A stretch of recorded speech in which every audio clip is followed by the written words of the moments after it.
ഇനി 3 ജില്ലകൾ മാത്രമാണ് ബാക്കിയുള്ളത്. ആ 27 ജില്ലകളിൽ 4 ജില്ലാ പ്രസിഡന്റുമാർ വനിതാ ജില്ലാ പ്രസിഡന്റുമാർ. ഈ തൃശ്ശൂർ ജില്ലയിലടക്കം ഒരു ജില്ലയെ നയിക്കുന്നത് ഒരു മഹിളാ നേതാവാണ്. 27-ൽ 4 വനിതാ ജില്ലാ പ്രസിഡന്റുമാരെ ഞങ്ങൾ ഇതാദ്യമായിട്ട് ഒരു 15 വർഷത്തെ ഞങ്ങളുടെ പാർട്ടിക്കകത്തുണ്ടായിട്ടുള്ള ഘടനാപരമായ ഒരു മാറ്റമായിട്ടാണ് ഞങ്ങൾ ഒരു ചേഞ്ച് ഞങ്ങൾ ആഗ്രഹിക്കുന്നു. സ്ത്രീ ശാക്തീകരണം എന്ന് പറയുന്നത് സ്ത്രീകളെ പിന്നിലിരുത്തി പുരുഷന്മാർ നയിക്കുക എന്നുള്ളതല്ല. സ്ത്രീകൾക്ക് തന്നെ നയിക്കാൻ കഴിയണം.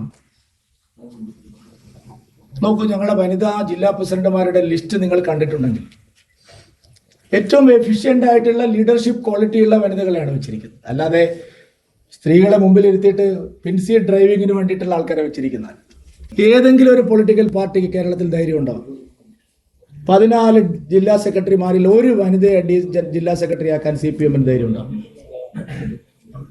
14 DCC പ്രസിഡന്റുമാരിൽ ഒരു DCC പ്രസിഡന്റിനെ പണ്ട് കുറച്ചു കാലം നമ്മുടെ ബിന്ദു എന്ന കൊല്ലത്തൊരാളുണ്ടായിരുന്നു, കുറച്ചു കാലം ബിന്ദു കൃഷ്ണ.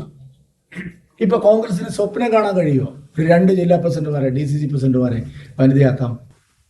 CPM-ന് സ്വപ്നം കാണാൻ കഴിയുമോ ഒരു 2 മഹിളാ നേതാക്കളെ DC സെക്രട്ടറിമാരാക്കാൻ? സാധിക്കില്ല. നിങ്ങളെന്താ ഞങ്ങളെ കുറിച്ച് എപ്പോഴും പറയുന്നത് ഞങ്ങൾ ഹിന്ദു പാർട്ടിയാണ്, ഹിന്ദു പാർട്ടിയാണ്, ഹിന്ദു പാർട്ടിയാണ്. അല്ല, അതിൻ്റെ എല്ലാ അർത്ഥത്തിലും ലിറ്ററലി ഞങ്ങൾ ഒരു സെക്യുലർ പാർട്ടിയാണെന്ന് ഞങ്ങളുടെ അനുഭവത്തിലൂടെ ഞങ്ങൾ തെളിയിക്കാം. അക്ഷരാർത്ഥത്തിൽ 27 ജില്ലാ പ്രസിഡന്റുമാരിൽ 3 ജില്ലാ പ്രസിഡന്റുമാർ ക്രൈസ്തവ ന്യൂനപക്ഷത്തിൽ നിന്നാണ്. അത് എവിടെയെങ്കിലും ഞങ്ങൾക്ക് സ്വാധീനമില്ലാത്ത സ്ഥലത്ത് കൊടുത്ത് ഒഴിവാക്കിയതല്ല. ഞങ്ങൾ ജയിച്ച ലോക്സഭാ മണ്ഡലം ജയിച്ച ഞങ്ങൾക്ക് ഏറ്റവും സ്വാധീനമുള്ള പാർട്ടി ഏറ്റവും കൂടുതൽ വളർന്നിട്ടുള്ള ജില്ലയുടെ പ്രസിഡന്റ് ഇതായിരിക്കുന്നു ജസ്റ്റിൻ ജയൻ.